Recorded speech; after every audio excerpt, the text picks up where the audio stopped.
Who is that rapping at my chamber door? Outside my window, the crow or the raven was flapping wildly, steadily hitting its beak against my window. It was late enough to possibly attract attention on the street. I also saw that in its talons it held something. I chose not to hesitate and opened the window, straining to do so, the paint having calcified on its joints. Just barely it opened and what was decidedly a crow flew in. It made a little circle of the room and finally landed in the middle, dropping its object with a tiny clang. It was a tiny silver pail like from a trinket shop, and inside was a large roll of money. Before counting it, I addressed the crow. I needed to know. Grizo, Balkis, Leona, reveal yourself. I have named thee and will be aggrieved if you are deceiving me. The crow cocked its head for a moment as if it were thinking, then cawed. I should be safe to assume it was only crow. A very trained crow, but a crow nonetheless. I did not mind crows, but I did not want to be observed by its beady eyes. I looked around my apartment for something, finally finding a nice piece of wire. I bent its end and held it out for the crow. Again it cocked its head, wondering, but finally it did a little sidestep to me, grabbed it in its beak, adjusting it with its foot, and flew out the window. I watched as the crow flew down and over the opposite side of the street. There was no one down there. A few cars had passed. I wrestled the window closed, making, unfortunately, a lot of noise. I counted the money, $1,000, mostly hundreds, then a lot of ones, as if he knew my habits.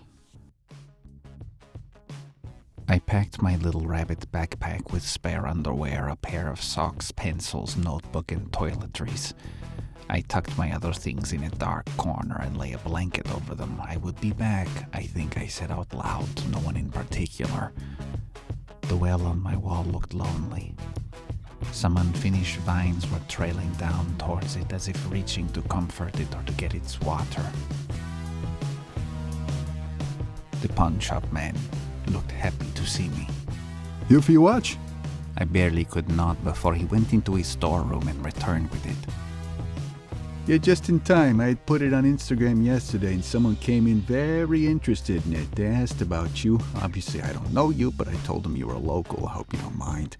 They were just interested. They said it reminded them of a family heirloom.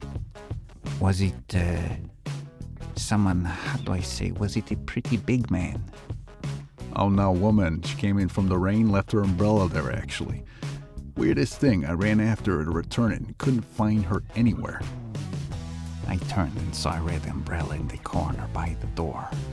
The hairs on my forearms came to attention. Here, I said, handing the man $300 for keeping it the extra days. Really? No trouble at all. We said 200. A pair of aviator sunglasses caught my eye. How much for these? Well, hell, if I take the 300, you can have those. They're vintage, not sure what year. I think the glass might have been replaced, not prescription or anything. The man wrapped the glasses in some tissue. My head was spinning all the while. I don't remember leaving or even what I said to the man as I left. Instagram. Always fucking Instagram. I found the bus stop and rode an empty carriage all the way to Boston. The driver looked more ancient than me. Boston?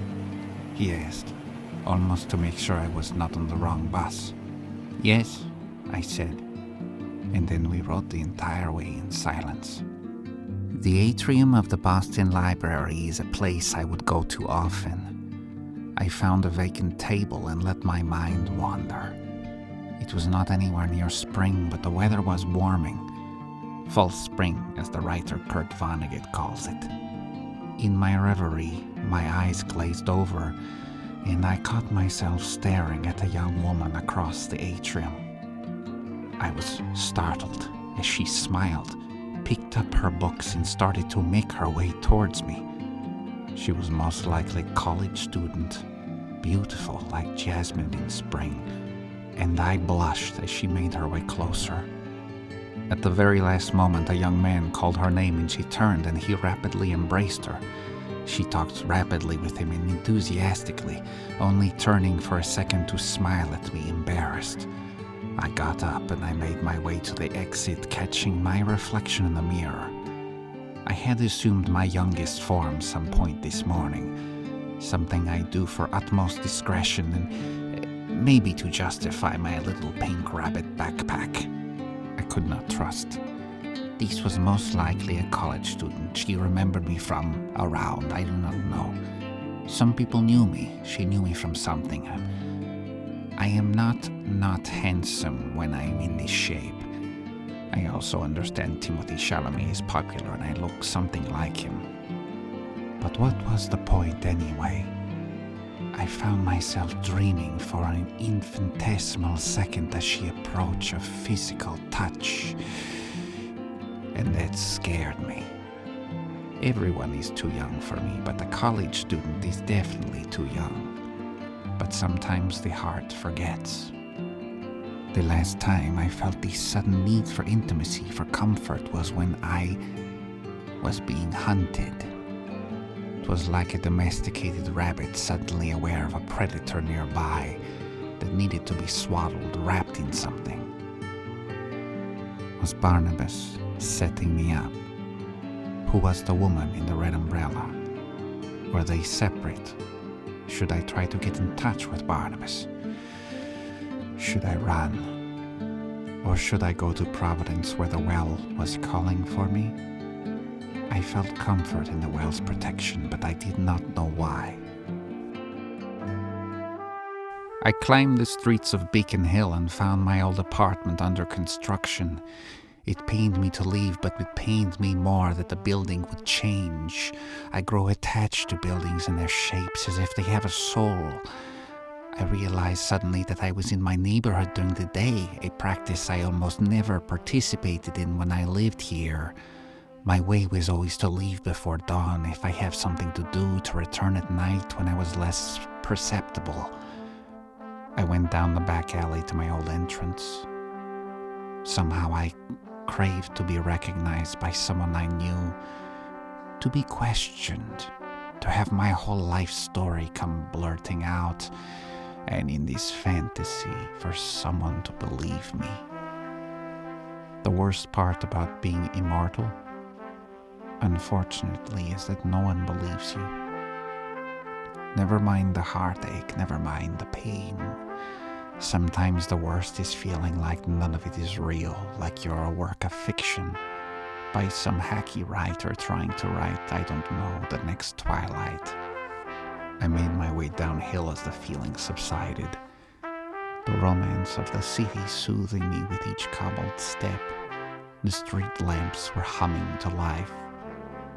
I remembered my money and took it down to a nearby restaurant and ordered a red chowder to go with extra crackers shaped like little whales, and played back my encounter with Barnabas as I ate it on a bench. You'll be happy to know there are still a few of us in the collective, still making progress despite having lost Agatha. Sorry. I know you don't like me mentioning her name. What progress? I drifted, and without knowing if I was being guided or guiding myself, I found myself at Back Bay. I saw the train to Providence was leaving in 10 minutes. I got my ticket and I made my way down the stairs, surrounded by travelers, into the train, and like magic found an unoccupied seat next to an old woman scrolling pictures of rabbits, which unnerved me. Across the aisle was a young woman, not unlike the one earlier, fresh and nubile, who looked over and smiled flirtatiously, a sudden blush in her cheeks. Oh no, there it was again. But this was not a need for sex. No, this was the ancient urge. This was the need for blood. In an ungodly rush, I felt my fangs growing, pulsating and throbbing beneath my gums. I clamped my mouth as I felt my body give a single, most violent convulsion. I rushed out of my seat, pushing past a man loading his luggage, who cursed me as I practically flew into the wagon bathroom. I stood there before the mirror, my back arched like a feral cat, feeling almost 1,000 years of pain, of hunger, of thirst, coursing through my veins. I took away my youth by degree. That would take the pressure off, and so I watched in the mirror as I aged 10, 20, 30, 40, all the way to my most current, horrid state, grey and wrinkled and wizened. I caught my breath, my fangs starting to slowly recede like a misbegotten erection.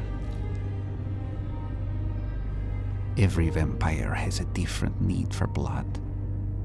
Like I said before, mine, as I have learned, is not always necessary.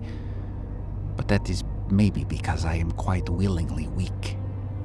I do not need much magic to change my appearance. I do not, nor have I ever tried to traffic in the ways of the others. I stayed inside the bathroom for the entire ride, ignoring the assistance of a few pained and knocks, possibly the conductor, who eventually lost interest. As I heard the call for Providence, I remembered my bag, still no doubt on the seat. The train reaching its destination, my vanity made me age myself down, at least to some presentable fashion, though not my youthful glamour. I stumbled down the aisle, feeling like a heroin addict going through withdrawal. The train came to a stop as I arrived at my seat. I grabbed the bag, trembling like a Macbeth, reaching for the dagger, and saw from the corner of my eye again the young, blushing one looking at me. I turned, and with unfortunate regret, I looked at her. She smiled, and the urge suddenly overtook me as I menacingly bared my fangs. I saw her innocence leave her with whatever blush remained in her face. She made no noise. That was the worst part. I could not have left that train or that station fast enough. I was riddled with shame. My head was spinning. Did I really need to feed? Surely it could pass. Most times it did pass. This was not me. This was not me. The train station led down to what must be the Providence River. I lounged it heading north and found a dark park. The dusk still painted the sky a light shade of salmon, but it was cool, even cold, and I felt myself returning to myself. I walked and saw a man sleeping on a bench and had another brief convulsion at the thought of digging my teeth into him. But it was smaller this time, and as I dropped my glamour completely, I knew that I had ridden through the worst of it. If the young lady got off in Providence and she was not too traumatized to tell the tale, she would surely remember my little pink rabbit backpack. I gave myself a mental note to not bring it with me tomorrow. Why do I do this to myself? I am such a pathetic vampire. Earlier in that day at the library, I had searched on the internet for a place that would accept cash. In any case, I would use whatever available magic was left in me to do some convincing. I will tell you about this next time. For now, I must only apologize. Something here makes me feel different. Perhaps it is not all bad. Perhaps it is only the Providence revealing itself in mysterious ways.